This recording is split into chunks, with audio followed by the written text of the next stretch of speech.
Imagine a single painting so powerful, it could launch a lifelong career and unearth a forgotten piece of history. That's exactly what happened to Pam Enani, a student nurse in 1970s Cardiff, all thanks to a chance encounter with a patient and a remarkable work of art. This is the story of how a forgotten painting of an injured World War I soldier not only inspired a nursing career but also sparked a quest to uncover its hidden past. Back in 1974, Pam was having a tough day on the orthopedic ward at Cardiff Royal Infirmary. Overwhelmed and feeling unfairly criticised, she was at a low point. But here's where it gets controversial. Sometimes, the most profound guidance comes from the most unexpected sources. Mary Jones, one of Pam's elderly patients, in her 90s, noticed her distress. Mary casually suggested that during her break, Pam should visit the Mamet's Wood ward and take a look at the painting there. That painting, titled The Care of Wounded Soldiers, depicted an injured soldier receiving treatment. For Pam, it was more than just a painting, it ignited a lifelong fascination with the artist, Barraborn Margaret Lindsey Williams. And this is the part most people miss. It also sparked a future mission to find out what happened to this floor-to-ceiling masterpiece when the Cardiff Royal Infirmary closed its doors in 1999. Think about it. Thousands of people must have walked past this artwork without truly understanding its significance. But what made it truly special for Pam? The unbelievable realization that she was actually treating someone depicted in the painting. When I came back, I had to do a double take. "Is that you in the painting, Mary?" Pam asked, astonished. Mary confirmed it was her. She shared vivid memories of the ward during that time, recalling the pungent smell of infected wounds treated with maggots. She also gave Pam some tough love, saying she wouldn't have tolerated the bullying from her matron. "Well, that was me told," Pam recalls.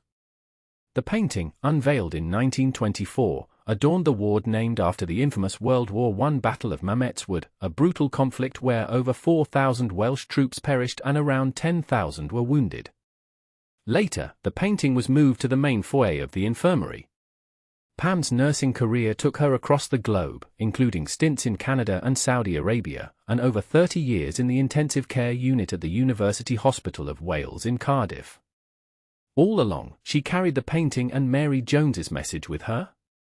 However, it wasn't until 2016, when she saw the painting featured in a TV documentary marking the centenary of Mamet's Wood, that its story truly resurfaced.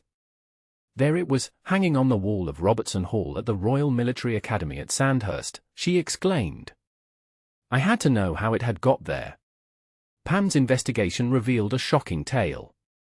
After the Cardiff Royal Infirmary closed in 1999, the artwork was carelessly cut from its frame, rolled up, and stored in a damp chapel on the site. Can you imagine the disrespect? It was only by sheer luck that a former nurse, Mary Reed, stumbled upon it during a final visit before the building's planned demolition in 2005. An injunction was then thankfully granted to prevent the demolition, due to the original covenant stipulating that the site must be used for healthcare purposes for the Cardiff population. From there, the painting was loaned to Sandhurst, who impressively raised £70,000 for its restoration. But here's a twist: until Pam embarked on her exhaustive research, sifting through government and NHS documents and local newspaper archives, Sandhurst had limited knowledge of the painting's history and the people it portrayed. When they received it, it was unrecognizable from the painting I knew, so no wonder it was hard to define, and even less surprising that it cost so much to restore, she said. I got in touch with their curator, who gave me the story of how it had ended up with them, but he was desperate to find out anything more about the people it showed. Pam's relentless search uncovered that the painting was commissioned by Sir William James Thomas, a coal and railway magnate, who is actually depicted in the painting, standing beside the matron at the foot of the bed. Inheriting the Great Western Railway and the Inisha Standard Mines, Sir William remarkably sold his assets and poured his fortune into improving healthcare in Cardiff, including establishing the first medical school in Wales. What an incredible act of philanthropy! Pam also identified the other figures in the painting: Matron Montgomery Wilson, a veteran of a Boer War field hospital; Sister Mary Jones, her patient in 1974; Private B.J. Davies, a Welsh soldier evacuated from the Western Front; and Senior Surgeon Lt. Col. Philip Rhys Griffiths. The artist, Margaret Lindsey Williams, 1888 to 1960, is more widely known for her portraiture, which might explain why this group scene had faded from public memory. Growing up in Barry, Vale of Glamorgan, she excelled at Cardiff Technical College, winning a gold medal. She continued her studies at Pelham School of Art and the Royal Academy of Arts, where she learned from the renowned portraitist John Singer Sargent in 1906. Williams was known for her lively parties with artists and socialites in her St. John's Wood home during the early 20th century. She achieved fame as a portraitist by royal appointment, painting Queen Elizabeth II 5 times, as well as Princess Anne and a young King Charles, who reportedly arrived for his sitting in overalls with paintbrushes, inspired by Williams to pursue art himself. She even ventured to the United States, painting car pioneer Henry Ford and President Warren Harding in the Oval Office. One of her more unusual pieces, The Devil's Daughter, is said to have inspired Black Sabbath's early albums. On a more refined note, she also painted Welsh composer Ivor Novello.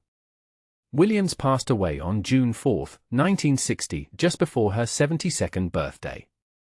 Pam reflects, she's buried in Merthyr Dyfan Cemetery, Barry, and it's only very recently that her grave has been marked with a headstone. It's incredibly sad that her legacy, outside of her royal paintings, has been largely overlooked, but equally that the message she tried to convey about the futility of war has also gone by the by. So, what do you think? Is this painting's message about the futility of war still relevant today? And how can we ensure that artists like Margaret Lindsey Williams receive the recognition they deserve for their contributions to both art and history? Share your thoughts below.